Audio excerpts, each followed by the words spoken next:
హల్లెలూయా, హల్లెలూయా. దేవునికి మహిమ కలుగును గాక. హల్లెలూయా అన్నప్పుడు ఇలా చెప్పాలా, అది గంభీరమైన మాట. అద్భుతాలు, ఆశ్చర్య కార్యములు జరిగేటువంటి మాటలు గొప్ప శక్తితో పలకాల. హల్లెలూయా. ఎంతమంది సిద్ధంగా ఉన్నారు నాతో ప్రయాణానికి? నేను యెరూషలేము దోషత్వం అవునటువంటి ఐగుప్తు నుంచే నేను ఎంతమంది సిద్ధపడ్డారు నాతో రానికి? యెహోషువ 1:2 కాబట్టి నీవు లేచి నీవును ఈ జనులందరూ ఈ యోర్దాను నది దాటి నేను ఇశ్రాయేలులకు ఇచ్చుచున్న దేశమునకు వెళ్ళుడి. కాబట్టి నీవు లేచి నీవును ఈ జనులందరూ ఈ యోర్దాను నది దాటి నేను ఇజ్రాయేలులకు ఇచ్చుచున్న దేశమునకు వెళ్ళండి. ఆమేన్. ఇప్పుడు సేవకుడికి ఇస్తున్నాడా, ఇజ్రాయేలుకి ఇస్తున్నాడా దేశం? కనానా ఎవరిది? ఎవరి స్వాధీనంలో దేవుడు ఉంచబోతున్నాడు? ఇజ్రాయేలుకి ఇచ్చేసినటువంటి దేశంలోనికి ఈ రోజున మనము ప్రయాణం సిద్ధపడుతున్నాం. ఈ సిద్ధపాటు చాలా శక్తివంతమైనది. ఇది ఆసిమసిగా కాదు, చెప్పుకున్న మాటలంతా మాత్రాన కాదు. ఇది దీనికి ప్రభావంతో కూడి ఉంది. దీనికి ప్రామిస్ ఇచ్చాడు దేవుడు. నువ్వు ఎల్లు, నువ్వు లేచి నీ ప్రజలు నువ్వు ఈ యోర్దాను నది దాటాలి.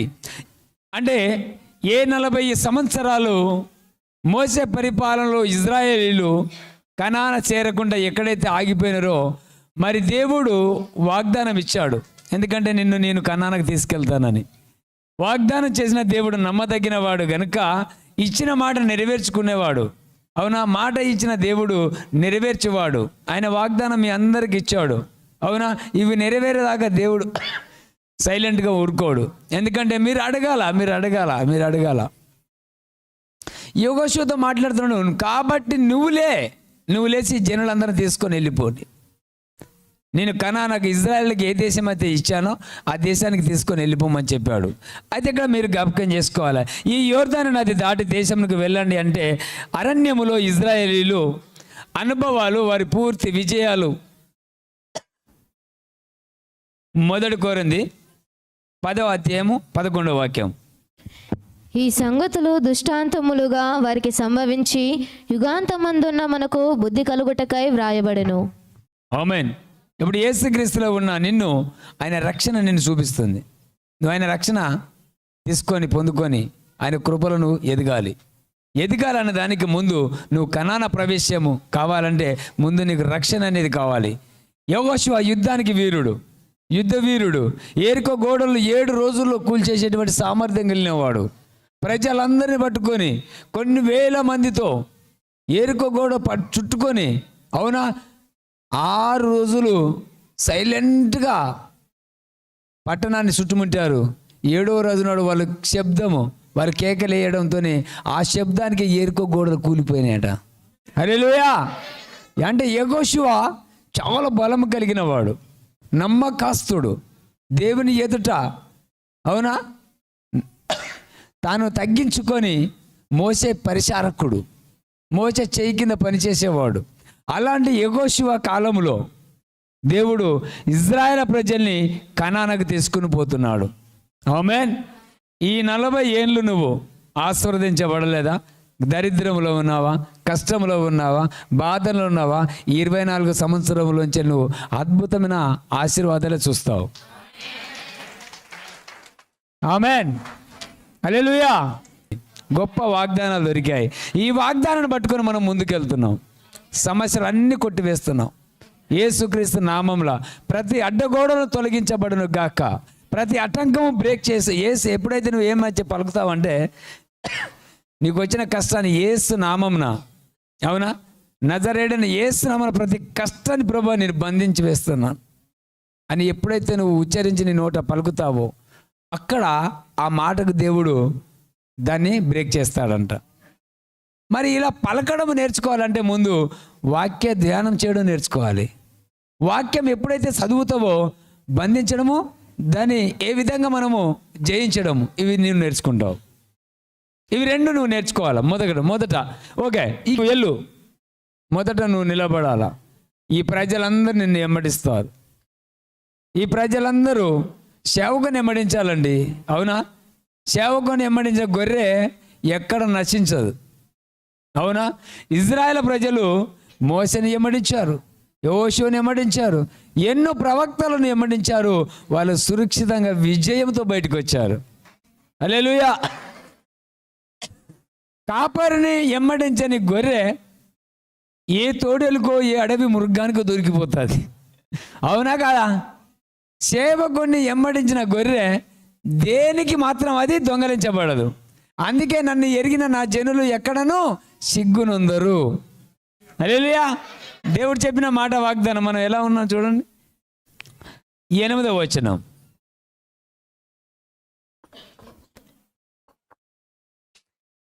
యెహోషువ 1వ అధ్యాయం 8వ వచనం. ఈ ధర్మశాస్త్ర గ్రంథమును నీవు బోధింపక తప్పిపోకూడదు.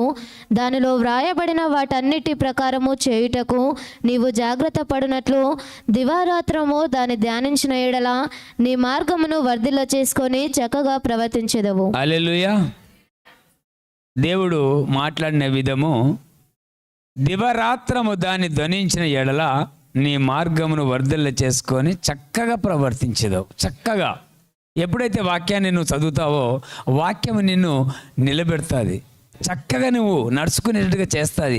వాక్యం నిన్ను, అవునా, ఒక పనివాడు చెక్కను ఎలా చెక్కిదని ఒక టేబుల్గా తయారు చేస్తాడో అలా వాక్యం నిన్ను చెప్తూ ఉంటుంది, నిన్ను సరిచేస్తూ ఉంటుంది, నీ వంకర మార్గాలు చక్క చేస్తూ ఉంటుంది. ఎందుకంటే వాక్యం నువ్వు చదవడం వలన నిన్ను నువ్వు వర్ధిల్ల చేసుకుంటావంట. హల్లెలూయా. నిన్ను నువ్వు వర్ధిల్ల చేసుకుంటావు. వాక్యము ఎందుకు తెలుసా? వాక్యమే యేసు, అవునా? వాక్యమే దేవుడు. ఎప్పుడైతే ఆ వాక్యాన్ని చదువుతున్నావో అది నీకు బోధింపబడుతుంది. బోధించబడినప్పుడు నువ్వు ఆ మార్గం చక్కగా నడవనేటువంటి టైంలో పడిపోకుండా చూసుకుంటావు. ఆ నడిచేటువంటి టైము నీకు వెనక ముందు, అవునా, అపవాది డెవిల్ చాలా డేంజర్. వాడు వెనకన ముందా నిన్ను పడగొట్టాలని ప్లాన్ చేస్తాడు.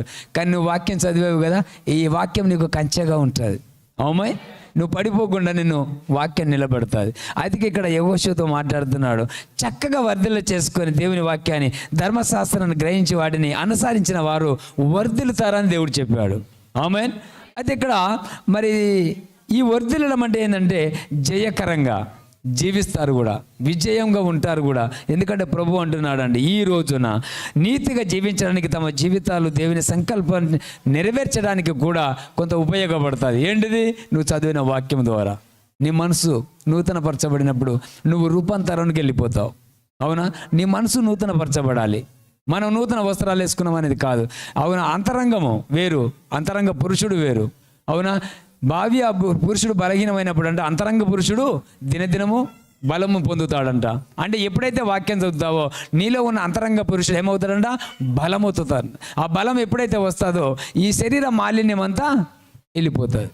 అప్పుడు నిన్ను నువ్వు చక్క చేసుకొని నువ్వు వర్ధిల్లుతూనే ఉంటావు. ఆమేన్. అయితే దేవుడు అంటున్నాడు, ఈ రోజున దయచేసి చూడండి, అందరూ అవసరమైన జ్ఞానాన్ని వారు పొందుతారు కనుక ఎలా పొందుతారు చూద్దాం.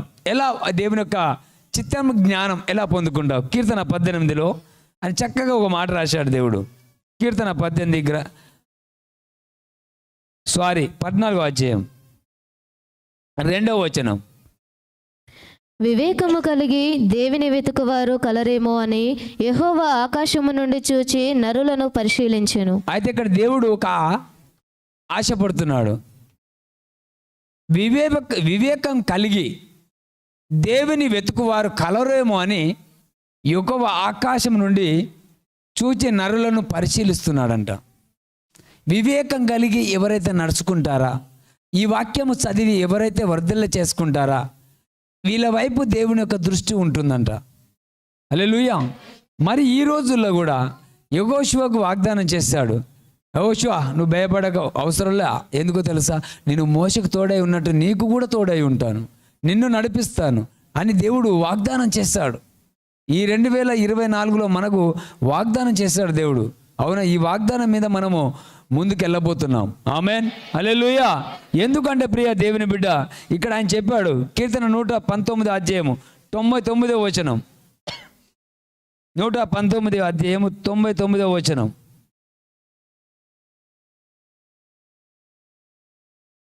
నీ శాసనములను నేను ధ్యానించుచున్నాను, కావున నా బోధకులందరికంటే నాకు విశేష జ్ఞానము కలదు. ఏమంటున్నాడు ఇక్కడ కీర్తనకారుడు? నీ శాసనాలు నేను ధ్యానించుచున్నాను, కావున నా బోధకుల అందరికంటే నాకు విశేష జ్ఞానం కలదు. ఇక్కడ బోధకుల కంటే ఎక్కువగా మాట్లాడుతున్నాడు. చూసారా? ఎందుకు ఈయనకు అంత అధిక జ్ఞానం ఎలా వచ్చిందంట? ఆయన శాసనాలను ధ్యానిస్తున్నాడంట. ఆయన శాసనాలను వాడు చదువుతున్నాడు, దేవుని యొక్క వాక్యాన్ని ధ్యానిస్తున్నాడు. అవునా? నేను నీ శాసనాలను ధ్యానించుచున్నాను, కావున నా బోధకులందరికంటే నాకు విశేష జ్ఞానం ఉంది అంటున్నాడు. వాక్యం చదవటం వలన ఇలాంటి జ్ఞానము నీకు వస్తుంది. ఈ జ్ఞానం అనుభవంలోనికి నువ్వు వెళ్తావు. ఈ జ్ఞానము ద్వారా మన మార్గాన్ని మనం వర్ధిల్లు చేసుకుంటాం. హల్లెలూయా. అయితే దేవుడు ఈ బిడ్డలారా ఇక్కడ ఒక మాట చూడండి. వర్ధిల్లడానికి, జయప్రదంగా ఉండడానికి, జీవించడానికి అవసరమైన కొన్ని అంశాలు మనం చూద్దాం. ఎలా మనం బ్లెస్ అవ్వాలంటే ముందు నీకు కావాల్సింది ఏందో తెలుసా? నిబ్బరం. దేవుడు చేస్తాడు అనే నిబ్బరంలో నువ్వు ఉండాలి. రెండవది ధైర్యం, జాగ్రత్తగా వహించాలి. దేవుడు చెప్తున్నాడు ఈ రోజున ఇవి రెండు నువ్వు మొదట కలగాలి. నిబ్బరం, ధైర్యం. ఈ రెండు కలిగి ఉన్నప్పుడు దేవుడు ఏ కార్యమైనా నీ పట్ల చేయగలడు. ఆమేన్. నీ కుటుంబం ద్వారా, సంఘం ద్వారా దేవునికి మహిమ రావాలి. అలా రాకపోతే మనము నులివెచ్చిన సంఘమా లేక గోరు అని అంటారు కదా, ఏ సంఘంలో ఉంటామో ఒకసారి గుర్తుపెట్టుకోవాలి. ఈ రోజున ప్రభు అంటున్నాడు, యోషువ 10:13 సూర్యుడు ఆకాశం మీద నిలిచి ఇంచుమించు ఒక నాడలా అస్తమింపగా తొరవపడలేదంట, తొందరపడలేదంట. సూర్యుడే ఆగిపోయాడంట. ఒక నరుడు మాటకి సూర్యచంద్రులు నిలిపివేయబడ్డాయి. భూమి ఆకాశాన్ని సృష్టించిన వాటికి పని ఏర్పాటు చేసిన దేవుడు తన ఉద్దేశాలను నెరవేరడానికి వాటి సహజ గమనాలను కూడా ఆపివేయగలడు. దేవుడు సృష్టించిన వాటన్నిటిని ఆపివేయగలడు నీ కొరకి. అంత ఎక్కువగా నిన్ను ప్రేమిస్తున్నాడు దేవుడు, తెలుసా? సూర్య చంద్రుని ఆకాశ నక్షత్రముల కంటే ఎక్కువ నిన్ను ప్రేమిస్తున్నాడు. ఇది మర్చిపోతున్నావు. యేషయా గ్రంథం 37 అధ్యాయము 7-8 వాక్యాలు. అతనిలో ఒక ఆత్మను నేను పుట్టింతును, వదంతి విని తన దేశమునకు వెళ్ళిపోవును. అతని దేశమందు ఖడ్గము చేత అతనిని కూలజేయుదును. అష్షూరు రాజు లాకీషు పట్టణమును విడిచి వెళ్ళి లిబ్నా మీద యుద్ధము చేయుచుండగా రబ్షాకే పోయి అతని కలుసుకొనెను. హల్లెలూయా. ఎప్పుడైతే నువ్వు ముందుగా వెళ్తావో నీలో దేవుని యొక్క ఆత్మను సృష్టిస్తాడంట. దేవుడు ఒక ఆత్మను పెడతాడంట. నువ్వు వాడు గెలవాలంటే నీకు ఆత్మ బలము, ఆత్మ ఖడ్గం కావాలి కదా. ఈ ఆత్మ బలము, ఆత్మ ఖడ్గమును ధరించినప్పుడే యుద్ధంలో గెలవగలుగుతావు. అక్కడ దేవుడు ఒక ఆత్మను పుట్టిస్తాడంట. అప్పుడు ఏం జరుగుతుంది అంటే యెహోషువ 14:13 చూడండి.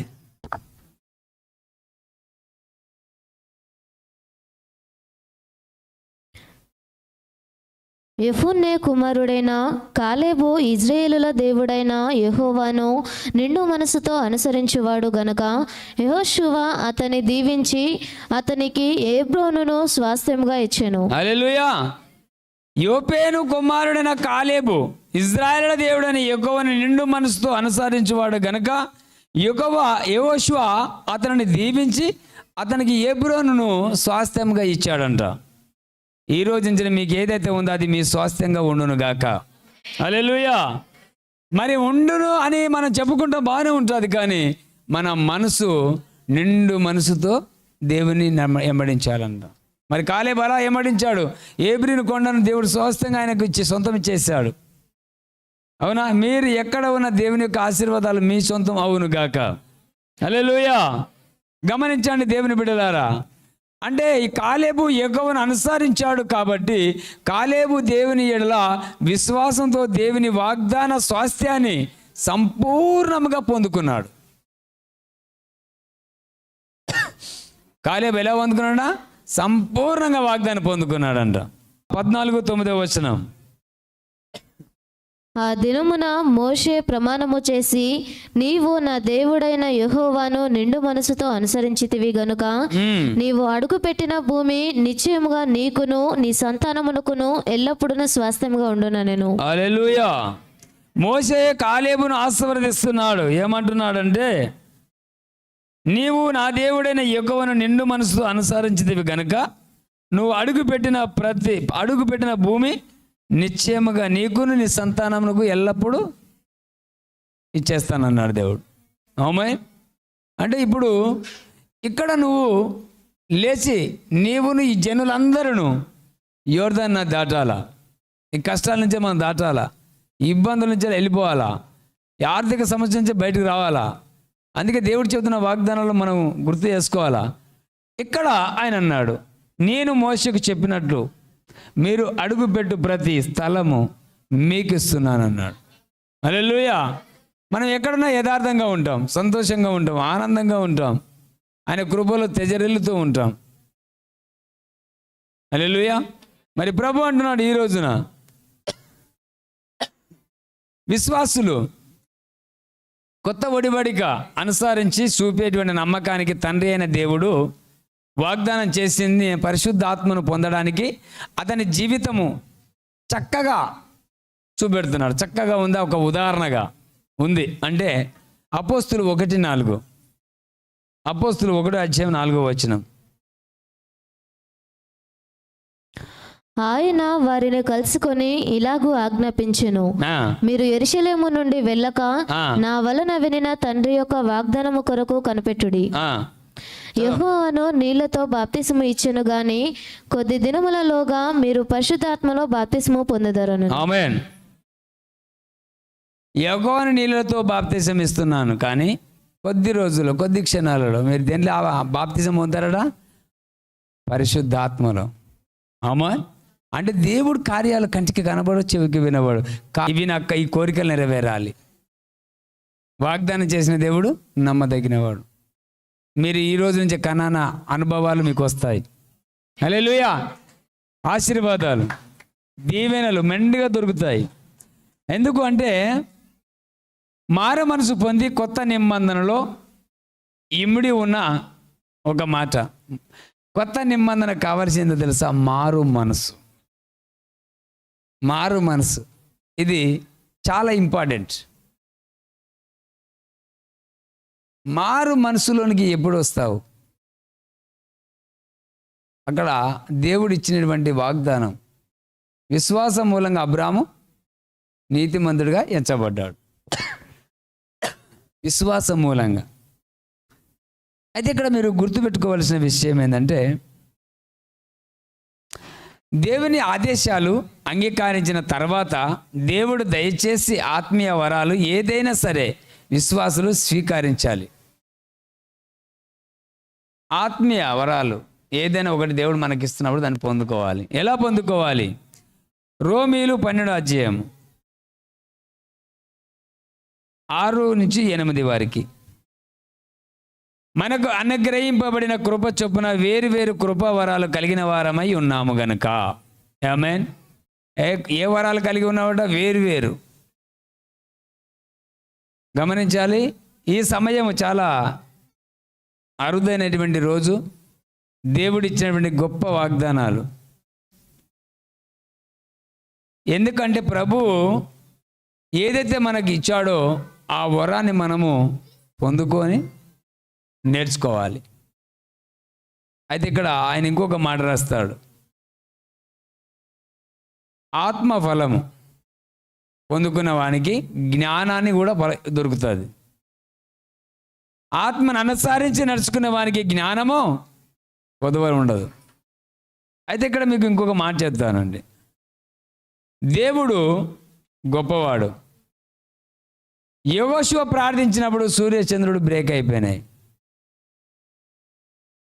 నీ ప్రతి ఆర్థిక సమస్యల నుంచి నువ్వు ఏది కావాలని కోరావో నువ్వు ప్రార్థించినప్పుడు ప్రతి సమస్య నిలబడిపోతుంది. అవును. మోషే చెయ్యి లేపినప్పుడు ఎర్ర సముద్రం విడిపోయింది. యెహోషువ ప్రార్థించినప్పుడు సూర్యచంద్రులు ఆగిపోయినాయి. ఇవాళ నువ్వు ప్రార్థిస్తే నీ ప్రతి సమస్య బ్రేక్ అవుతుంది. హల్లెలూయా. ఏది నువ్వు బంధిస్తున్నావో అది భూలోకములో, ఏది బంధిస్తున్నావో అది పరలోకంలో బంధించబడుతుంది అన్నాడు దేవుడు. ఏది విడుదల చేస్తున్నావు భూలోకంలో అది పరలోకంలో విడుదల అవుతుంది. నేను దేవుని యొక్క ఆశీర్వాదాలు విడుదల చేస్తున్నాను, అది పరలోకం నుంచి విడుదల అవుతున్నాయి. ఆమేన్. హల్లెలూయా. దేవానికి మనం ఏదైతే పలుకుతున్నామో ఆ దేవుడే దాన్ని నెరవేర్చువాడు. అవునా? ఇలాంటి అద్భుతం అంట యెహోషువ పలికిన మాటగా ఆగిన సూర్యచంద్రుడు అంతకు ముందు లేదు అంట, తర్వాత కూడా జరగలేదంట, కానీ యెహోషువలో మాత్రం ఆ కార్యం జరిగిందంట. హల్లెలూయా.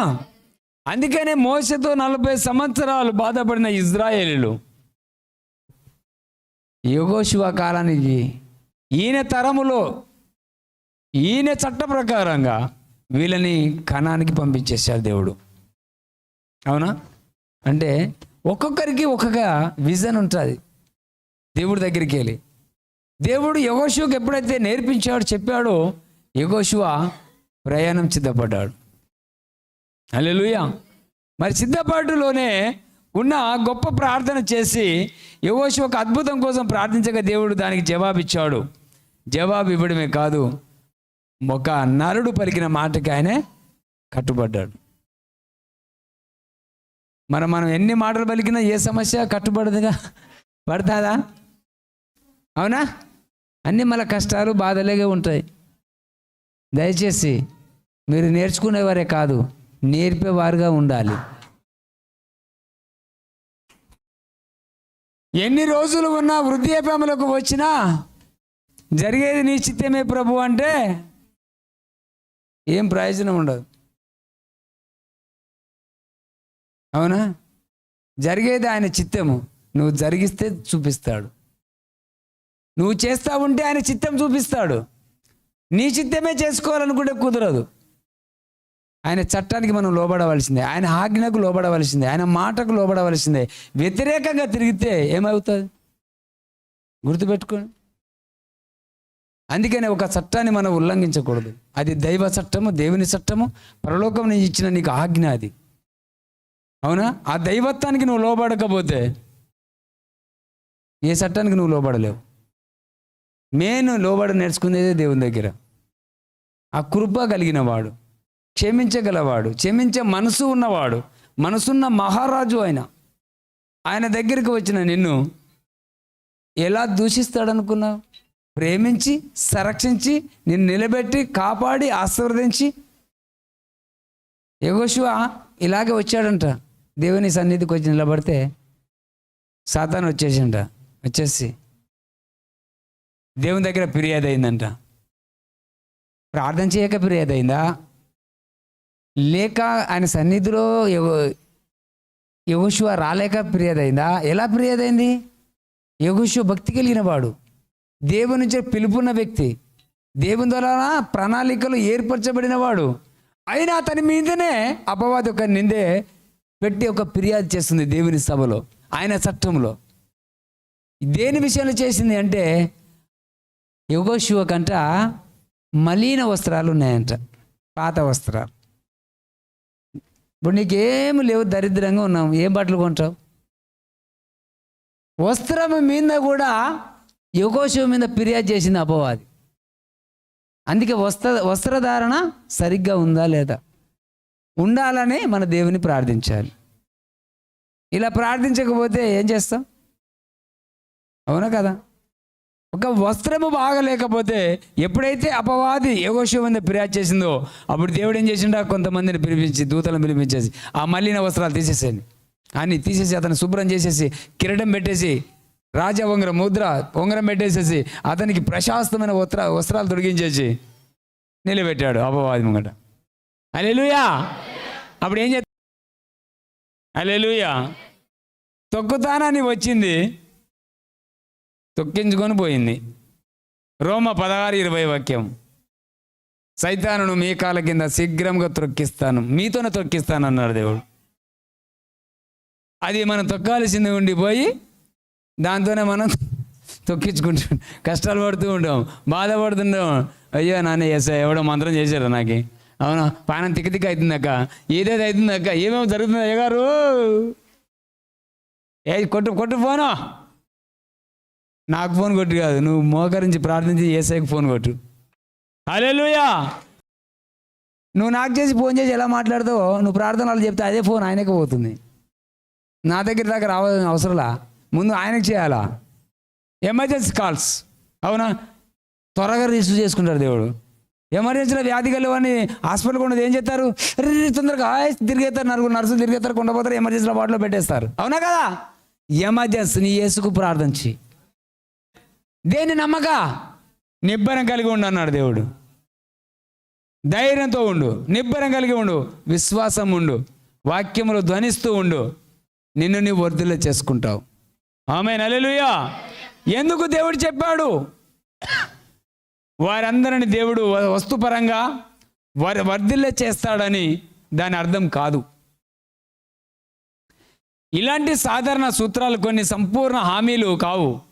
అవి మనలో ఒక్కొక్కరి పట్ల దేవుడు కలిగి ఉన్న ఉన్నతమైన ఉద్దేశం. ఈ ఉద్దేశాలకు లోబడి ఉండాలి. కొన్ని పరిస్థితుల్లో మన శ్రమల గుండా, వ్యతిరేకతల గుండా వెళ్ళడానికి దేవుడు అనుమతి కూడా ఇస్తాడు. కొన్ని కుటుంబాలు మనం బాధపడుతూ ఉంటాం, దేవుడే అనుమతిస్తాడు. అలాంటి విషయంలో భయపడకూడదు, నిబ్బరం కలిగి ఉండాలి, కార్యం జరిగిపోతుంది. అది అద్భుతంగా దేవుడు మాట ఇచ్చినవాడు నెరవేరుస్తాడు.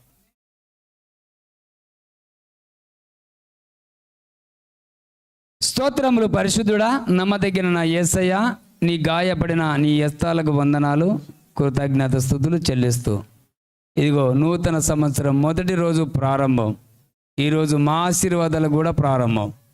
అబ్రాహాం యొక్క దీవెనలు, అబ్రాహాం యొక్క వాగ్దానాలు, నిబంధనలు ఈ రోజున యేసుక్రీస్తు కృపలో, పరిశుద్ధాత్మలో మా అందరికీ నెరవేరును గాక.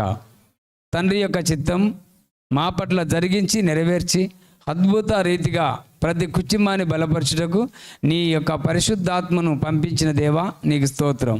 ఇదిగో ఈ రోజున నీ యొక్క దయలో, నీ కృపలో, నీ సన్నిధానంలో రాత్రి నుంచి ఈ టైం దాకా అయ్యా నీ వాక్యాలు వినుకుంటూ నీ బిడ్డలు ఎవరెవరైతే అయ్యా అర్థం చేసుకొని తన హృదయంలో నింపుకుంటున్నారో వారిని వర్ధిల్ల చేయండి, త్వరగా ఆశీర్వదించండి. ఆటంకాలను యేసు నామములో బ్రేక్ చేస్తున్నాను. Control in the name of Jesus. అవన్నీ యేసుక్రీస్తు కృపల ప్రభువా మా స్వాధీనంలో మీరు ఉంచున్నట్లు నీ దైవ చిత్తము మా పట్ల జరిగించుటకు, అద్భుతమైన ఆత్మ కార్యాలు జరిగించుటకు తండ్రి కృప చూపండి. కూడి వచ్చిన ప్రతి కుటుంబానికి ఈ నూతన సంవత్సర ఆశీర్వాదాలు ప్రతి కుటుంబానికి తోడై ఉండును గాక. నజరేయుడైన యేసు నామములో ప్రార్థిస్తున్నాము తండ్రి. ఆమేన్.